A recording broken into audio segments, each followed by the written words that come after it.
अस्सलामु अलैकुम वरहमतुल्लाहि वबरकातुहू। पिछली वीडियो में मैंने आपको बताया कि गैर अल्लाह के सामने सजदा करना ये शरीयत में मना है, शिर्क नहीं है। कुरान और हदीस के दलील से ये आपने जाना। और अब मैं आपको बताने वाला हूँ कि अल्लाह के नेक बंदों से मदद मांगना ये शिर्क नहीं है, बल्कि शरीयत में जायज़ अमल है। अल्लाह तबारक व तआला सूरह माइदा की आयत नंबर 4 में इरशाद फरमाता है, और नेकी के कामों में एक दूसरे की मदद किया करो। तो यहाँ पर अल्लाह तबारक व तआला ने बंदों को एक दूसरे का मददगार बना दिया।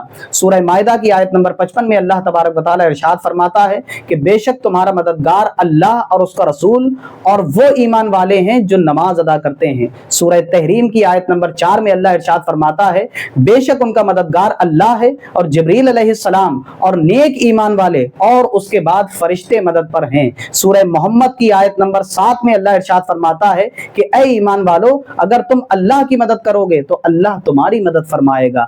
सूरह सफ की आयत नंबर 14 में अल्लाह ताला इरशाद फरमाता है कि ऐ ईमान वालो, तुम अल्लाह के मददगार बन जाओ। तो बंदों ने कहा कि हम अल्लाह के मददगार हैं। तो यहाँ पर उलमा फरमाते हैं कि यहाँ पर दीन की मदद मुराद है, और अल्लाह तबारक व तआला ने बंदों को हुक्म इरशाद फरमाया कि वो दीन की मदद करें। और सही बुखारी की एक हदीस में आता है कि रसूलुल्लाह सल्लल्लाहु अलैहि वसल्लम ने मुनाफिकीन के बारे में सहाबाए किराम से मदद मांगी।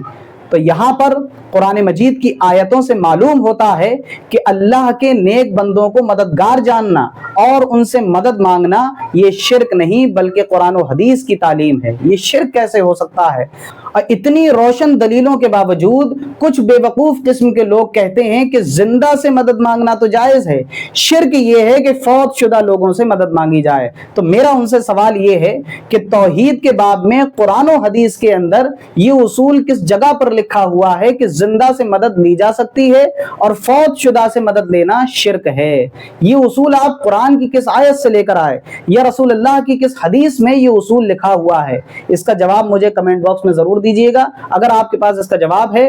और बगैर तफरीके मशरब व मिल्लत मैं आपको चैलेंज करता हूं, कोई भी हो मुझे इसका जवाब दे दे कुरान और हदीस के जरिए, और इसका जवाब देने के लिए मैं आपको कयामत तक का वक्त देता हूं। बहुत बहुत शुक्रिया मेरे साथ जुड़ने के लिए, और जुड़े रहें, बने रहें। और मैं गुजारिश करता हूं नाजरीन से, सामाईन से, कि वो इस वीडियो को ज्यादा से ज्यादा शेयर करें ताकि ये कुरान और हदीस का पैगाम ज्यादा से ज्यादा आम आवाम तक पहुंच सके।